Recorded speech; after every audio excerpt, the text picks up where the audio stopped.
Hi, I'm Mick Williams, a member of the staff here at CMDA. 4 years ago, after 30 years in secular workplaces, I prayed for an opportunity to transition from success to significance. God's answer was an opportunity to serve the over 40 ministries that make up the Christian Medical and Dental Associations as part of the IT and Member Services departments. Daily, I am blessed to serve and support the 13,000 plus Christian healthcare professionals who make up this body.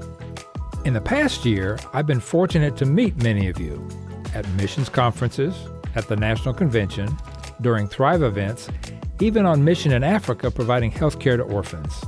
In every instance, I've been encouraged by the hearts and actions of CMDA members as we all seek to glorify God and to bring the hope and healing of Christ to the world through healthcare.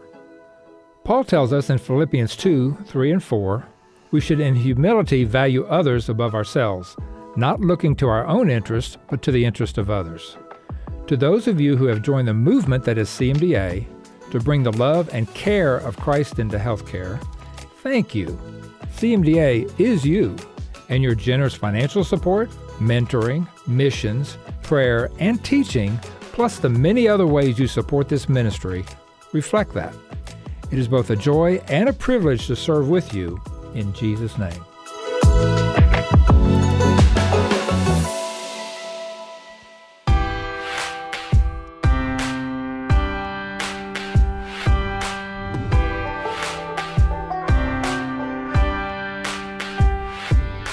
Hi, this is Dr. Mike Chupp, and you are listening to CMDA Matters, the weekly podcast of the Christian Medical and Dental Associations.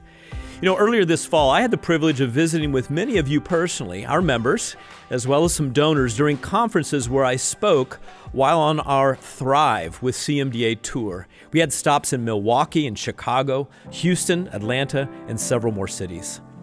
I also had the joy of helping to lead a CMDA tour to the Holy Land in November, and what an experience to walk where Jesus walked. During our conversations, it was not uncommon to hear, "Mike, how can I help CMDA?" Well, it's an easy question to answer for a ministry the size of your CMDA. We need people to faithfully pray for our staff and volunteers who work tirelessly to advance the gospel through the various CMDA ministries. We need people willing to lead mission trips. We need people willing to help in our advocacy work in Washington, D.C. and across the country in state houses. And we need those willing to mentor the next generation of healthcare professionals. The list is so long because there's so much work to be done. However, today we could really use the help of many through your giving to help meet our year-end goal of $655,000. This fall has become incredibly challenging financially. Ministries are thriving, growing, and the rising cost of doing ministry is outpacing our expectations. It would mean the world to me, our staff, our CMDA team, if you would consider a gift today. To do so, just visit cmda.org/give or call our stewardship team, 888-230-2637. If you've already given, thank you. You have been a tremendous source of encouragement to your CMDA team and to me personally as we are making plans for CMDA in 2023. As we approach the birth of our Savior this Christmas, today's episode is focused on a unique way that we can share the love we have as Christians with others, and that is through the gift of live organ donation. My guests this week are Dr. Stuart Connectly and Margaret Frothingham. Stuart is the William R. Keenan Jr. Professor of Surgery at Duke University School of Medicine, and he's Executive Director of the Duke Transplant Center. As an abdominal transplant surgeon, he directs a lab of transplant immunology that's been continuously funded by the NIH for more than 30 years. He is co-editor of Principles of Kidney Transplantation and has authored over 500 publications. He and his wife have 3 sons and 5 grandchildren. Joining Stuart today is Margaret Frothingham, who has worked as a nurse in the areas of pediatrics, home hospice, rural community health in Haiti, oncology, and even at a summer camp. She's trained as a spiritual director and also ordained as an elder in her church. In 2005, Margaret completed a master's in church ministry at Duke Divinity School, which led to a role as director of congregational care in her church for 15 years. After she retired, Margaret returned to Duke to give vaccines, and now she's starting her first year assisting with the spiritual formation class as part of the Theology, Medicine, and Culture program at Duke Divinity School. I think Margaret's story of donating a kidney to one of her family members is incredibly inspiring. So let's jump in and listen to our recent conversation.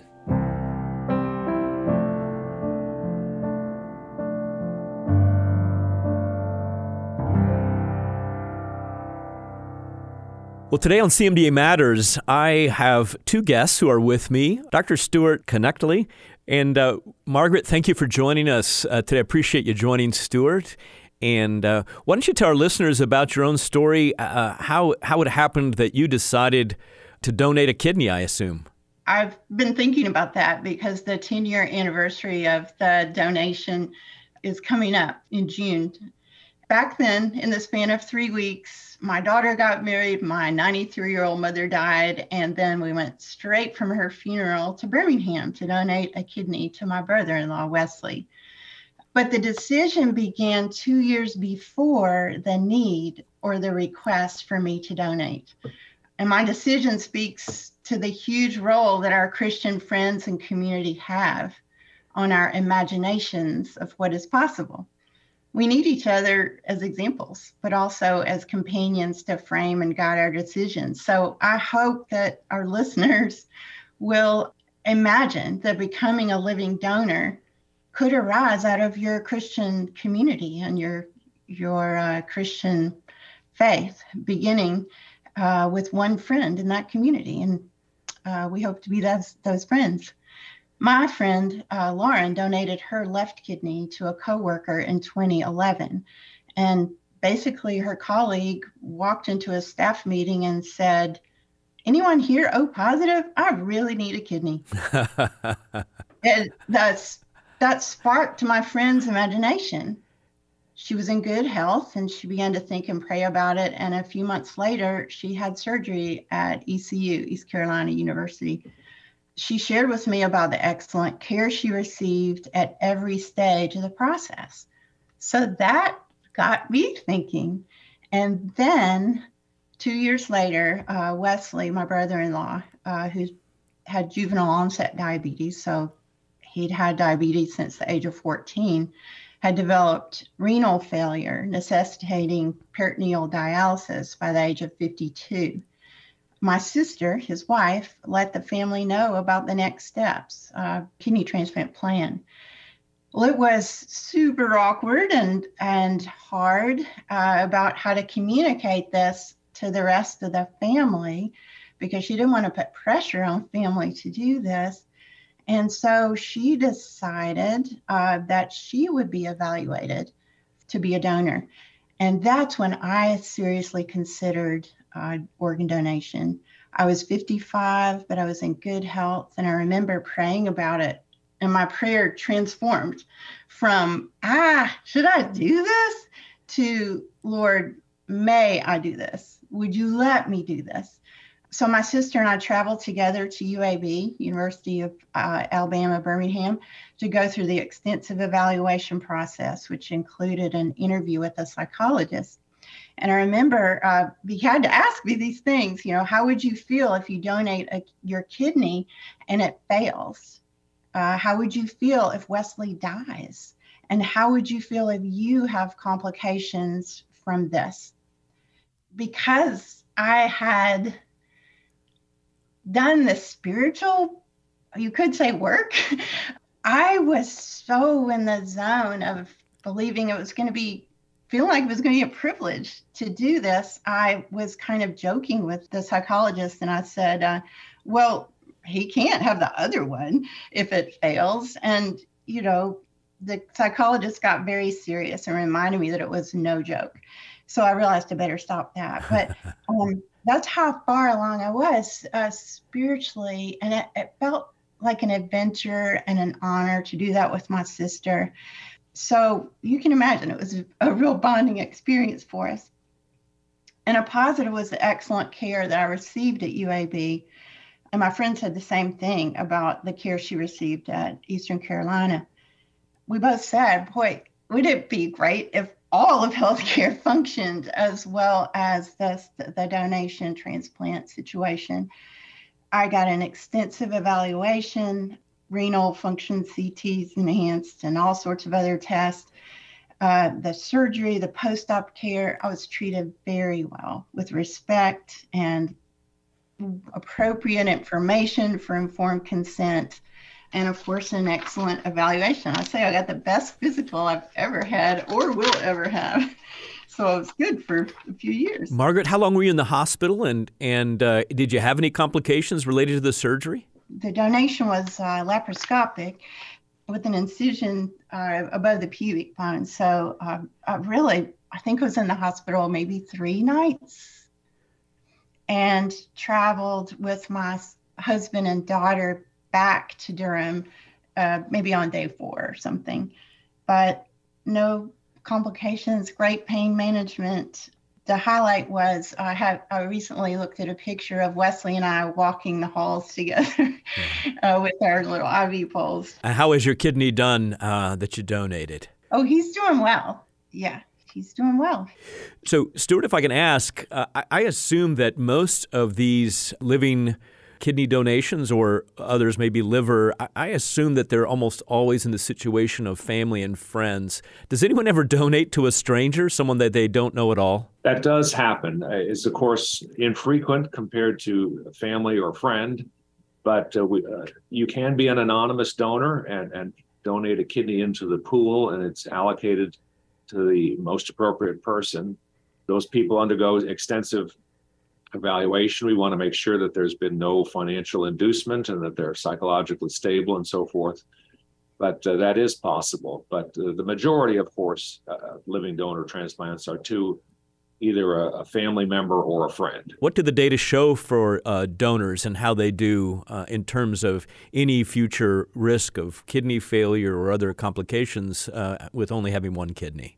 Well, we're gathering better data on that now, but it appears that the long-term risk of developing kidney failure as an organ donor is extraordinarily small. It's estimated at approximately 0.2%. If you've donated a kidney, that can go up to 0.4%, but that's still a very small number. Mm-hmm. So the risk remains very low of developing kidney failure yourself. And then of all those organs that are donated, what percentage of those come from living donors? 1/4 to 1/3 of kidney transplants are from living donors. It is the most successful type of kidney transplant, though, with the average graft survival time, meaning the number of years that kidney transplants function. From a living donor, it averages 19 years now, whereas from a deceased donor, it averages about 12 years. Mm-hmm. So that's a significant benefit, of course, of receiving a kidney from a living donor, because these are, of course, totally normal kidneys from a healthy person, whereas obviously a deceased donor is far from healthy. They've just died from something. So there's been some injury to those kidneys. And so there's an inherent advantage, of course, in receiving a kidney from a living donor. There is a tremendous need for kidneys. So we have now over 100,000 patients in the United States awaiting kidney transplantation, and about 25,000 kidney transplants performed annually. So only about 1/4 of the wait list actually gets a kidney each year. So that's obviously a big mismatch between the supply and demand. The outcomes with kidney transplant are considerably better than with dialysis. So this is an unmet need, and why there's always the urgency of trying to increase the supply of organ donors, both deceased donors and living donors. Well, we certainly are in a country that has a Judeo-Christian safety net influence over 2 or 3 centuries or more, and giving of oneself, sacrificing for others is at the heart, like our Lord Jesus did, of course, for us and giving himself. And so the Christian faith influences. Jesus says, more blessed to give than to receive. So I'm just wondering, are there trends or associations with faith, as well as a willingness to donate an organ to someone that's in desperate need, that you see that many of your donors, like Margaret, are people of faith? I have certainly met many donors of faith, yes, and our faith compels us to be generous. As Paul said in 1 Corinthians, what do you have that you did not receive? So we understand it as Christ followers that everything that we have had, we've received as a gift, and that compels us to be generous and to give ourselves. So, of course, thoughtfully, and of course, we have to evaluate potential living donors to make sure that they're healthy themselves and not undergoing any undue risk in the process. But I think that our faith does compel us to give generously to others. Margaret, what opportunities have you had over these last 10 years to be in the faith community and to give talks, whether to large groups or even one-on-one, to encourage others to make a donation, a sacrifice like you have? Well, we're doing it right now, and I'm very excited about that. I would say my friend, again, who had donated 2 years before me, was my coach in a way to help set me up for success. And from very practical ideas, she said, start doing Pilates. And I would say at the time I donated, I was probably in the best shape I'd been in years. But she also said, don't tell anyone ahead of time. And I said, what?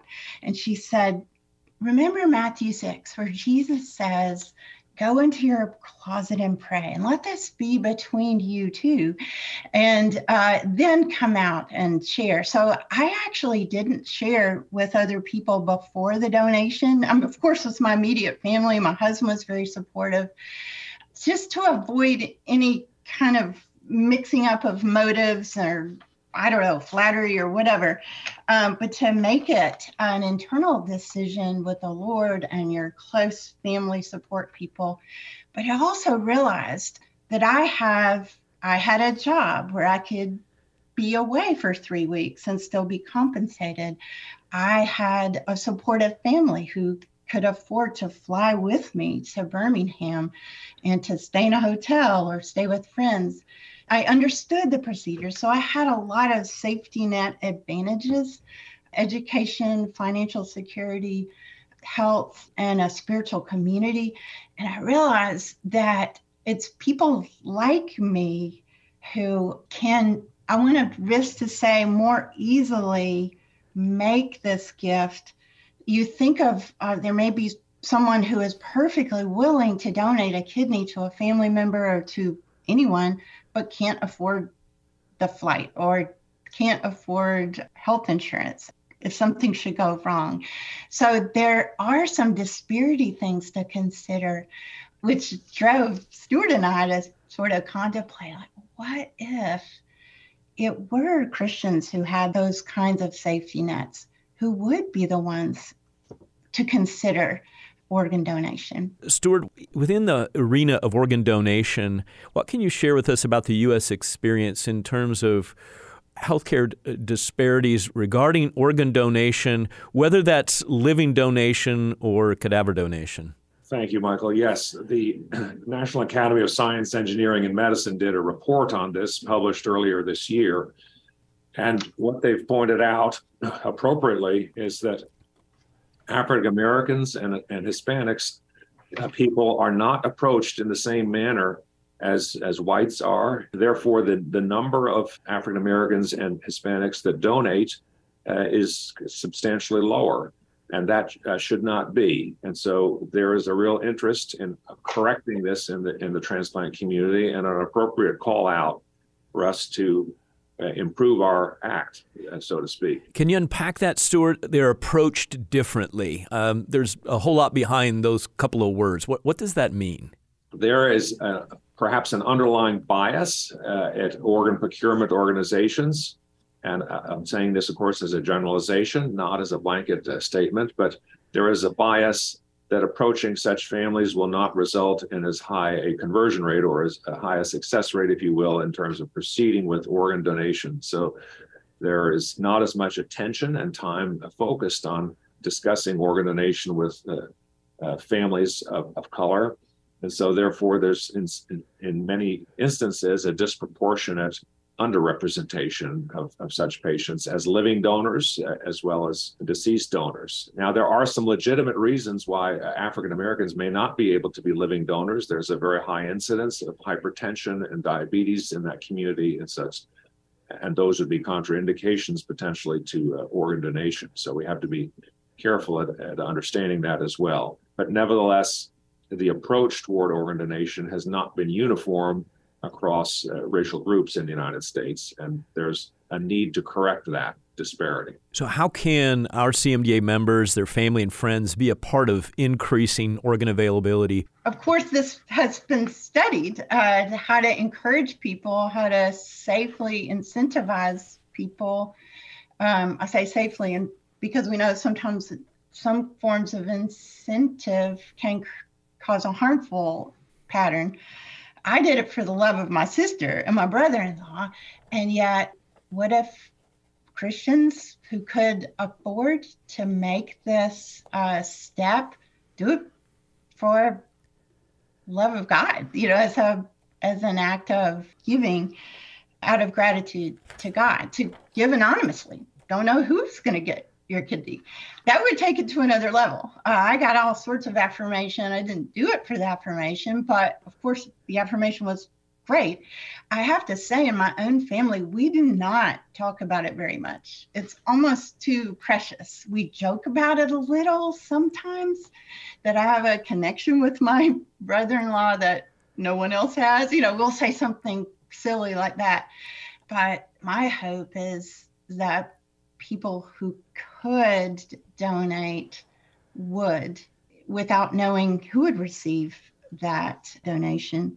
Lots of people have studied how to safely incentivize organ donation, maybe providing long-term care insurance or providing Medicare to folks who donate a kidney, covering travel to the sites of donation for the donor to travel to wherever the operation occurs could be covered. All sorts of interesting ideas are out there to help incentivize without actually paying someone to do that, which we know could go in a bad direction. I completely agree with the premise that it would be so wonderful if Christians would demonstrate their gratitude by being willing to donate where it's safe and possible for them to donate.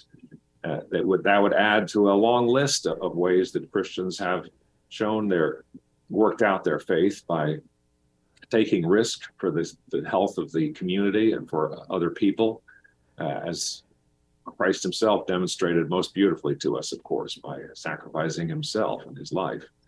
And as Margaret alludes to, there are a number of policy changes that could also be made to encourage this. So I encourage Christians in healthcare to think about supporting policies that would promote organ donation. Examples are travel expense reimbursement, even a policy change such as providing Medicare insurance, for instance, for living donors would be entirely reasonable to me, because you're allowing a person to be taken off the wait list and to stop dialysis, which would save a great deal of cost to our healthcare community. So I think they're both personal ways that people can participate by discussing organ donation with their family, making sure that they've checked the box on their driver's license application that says, I'm willing to be an organ donor, and then respecting that wish for other family members who have indicated their interest, being considered as a living donor, but also to support policy changes that would encourage organ donation, since this is a huge health benefit that we wish should be more available to other patients. What's new and exciting on the horizon for transplant science? Another opportunity for increasing the number of organs transplanted are these perfusion devices. We can take organs even from a recently deceased donor by cardiac death and put those hearts, for instance, on a perfusion device and resuscitate them and then transplant them. And at my medical center, we've transplanted over 100 hearts from circulatory death donors. And that we're doing that with livers as well now, putting them on a device that perfuses them with normothermic, meaning 37 degrees centigrade blood, And those livers work beautifully. And we expect that to be able to expand the number of livers available for transplantation to allow us to use livers that we couldn't use previously. There is also the possibility of xenotransplantation now. Pigs are being considered as potential donors. We have some substantial immunologic hurdles to clear before that is technically feasible, but I'm sure you and most of the country have followed with interest the heart xenotransplant from pig to human that happened at University of Maryland earlier this year, and that recipient lived 2 months. That was an exciting breakthrough, but of course 2 months is not long enough to make a major surgical procedure attractive to most recipients. I want to thank you for being a light for Christ, an example that points people to the faith, the legitimacy of following Christ and how that makes a difference in our world. I want to thank you for your faithfulness there and just pray that more and more Christ followers will be willing to speak up around the country within healthcare. Well, thank you, Dr. Chupp, and thank you for your example of a life of ministry and medical missions at Tenwek Hospital and for your leadership of Christian Medical and Dental Associations. We really appreciate the good work that you do.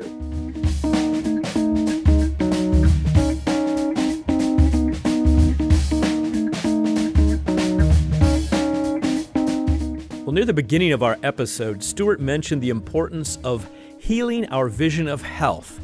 And that statement is so true for us here at CMDA. It's something we focused on in previous episodes of the podcast, as well as our publications. And that means I have several resources for you to delve deeper into this topic. First, if you're a regular listener, you've heard me talk about this book before, and I want to mention it again because it fits so well within this discussion with Stuart and Margaret. And it's Dr. Farr Curlin's book. He's from Duke, The Way of Medicine, which he co-wrote with Dr. Christopher Tollefson. And in this book, they ask several critical questions, including what is medicine and what is it for? What does it mean to be a good doctor? Answers to these questions are essential both to the practice of medicine as well as understanding the moral norms that shape our practice of it. The Way of Medicine articulates and defends an account of medicine and medical ethics meant to challenge the reigning provider of services model, in which clinicians eschew any claim to know what is good for a patient and instead offer an array of healthcare services for the sake of the patient's subjective well-being. The authors call for practitioners to recover what they call the way of medicine, which offers physicians both a path out of the provider of services model and also the moral resources necessary to resist the various political or institutional and cultural forces that constantly push us as practitioners and our patients into thinking of our relationships in terms of economic exchange. You can purchase your copy today in the CMDA bookstore by going to cmda.org/bookstore. I don't think it's a coincidence that Dr. Curlin and Dr. Connectly and Margaret all have something in common, and that's because all three of them are associated with Duke's Theology, Medicine, and Culture initiative at the Duke Divinity School. The TMC Fellowship offers an immersive 1 or 2 year residential experience at Duke Divinity School as it equips participants for a lifetime of wise and faithful healing work. The fellowship is open to current and future students and practitioners in any of the health professions, as well as to others whose vocations involve full-time work in health-related contexts, and something like public health workers or chaplains or hospital administrators.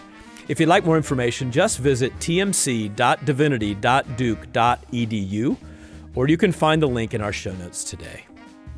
And if you want to learn more about how you can incorporate your faith into your healing work with patients, just keep listening for this special announcement from Jamie. Those of us who serve in the healthcare professions have the best opportunities to point individuals toward Christ. One of our big priorities here at CMDA is to help train healthcare professionals to integrate their faith into their practice of healthcare. That's why we produce Faith Prescriptions. This on-demand video series will teach you to share your faith in ethical and appropriate ways with colleagues and patients. And it will also teach you to pray with patients and much, much more. To get started with the series, which is free to CMDA members, visit the CMDA Learning Center at cmda.org/learning. I wonder, have you started making plans yet for January? If you haven't, now is the time to check out CMDA's 501 Foundations in Coaching course that starts January 3rd, 2023. You can register now for this popular 6-week CME-approved course that will equip you to lead more effectively, assist colleagues with their personal and practice-related challenges, and improve patient health outcomes. This course, I guarantee you, will improve your communication skills, especially your ability to listen well. Space is limited, and the course is already filling up. You can visit cmda.org/coaching for more information and to register. If you're looking for that last-minute Christmas gift, then I have a great suggestion for you. Did you know that you can give a gift membership to CMDA to your colleagues? I think you know firsthand the impact that CMDA can have on you and your ability to find joy and connection in healthcare. Your personal, face-to-face invitation to become a member of CMDA is so much more effective than any mass email or promotion that we could ever send out to Christians in healthcare. You can find more information about our exclusive member benefits and how to give a gift membership at cmda.org/join.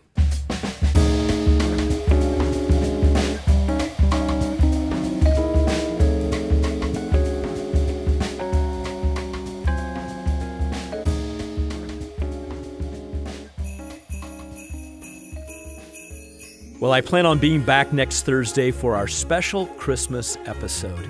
This year, you're going to hear several voices from around the world on the podcast as some of our missionary members share what it's like to celebrate the Christmas season while on the mission field. As always, if you want to suggest a future guest for the podcast, you can just email us by using cmdamatters@cmda.org. And if you like our podcast, be sure to give us that 5-star rating and share us on your favorite social media platform. Spotify recently told us that we are in the top 10% of podcasts that are shared by our listeners. Thank you for doing that. James 1:17 says, "Every good and perfect gift is from above, coming down from the Father of lights, with whom there is no variation or shadow due to change." As we heard from Stuart and Margaret today, live organ donation changes lives.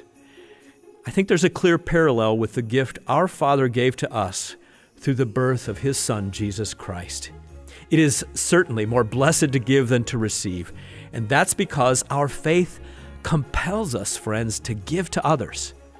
This week, I pray that you will give generously of yourself as you are bringing the hope and healing of Christ to the world through healthcare. That's what matters to CMDA, and CMDA matters more than ever. We'll see you next week, God willing. This podcast has been a production of the Christian Medical and Dental Associations. The opinions expressed by guests on this podcast are not necessarily endorsed by the Christian Medical and Dental Associations.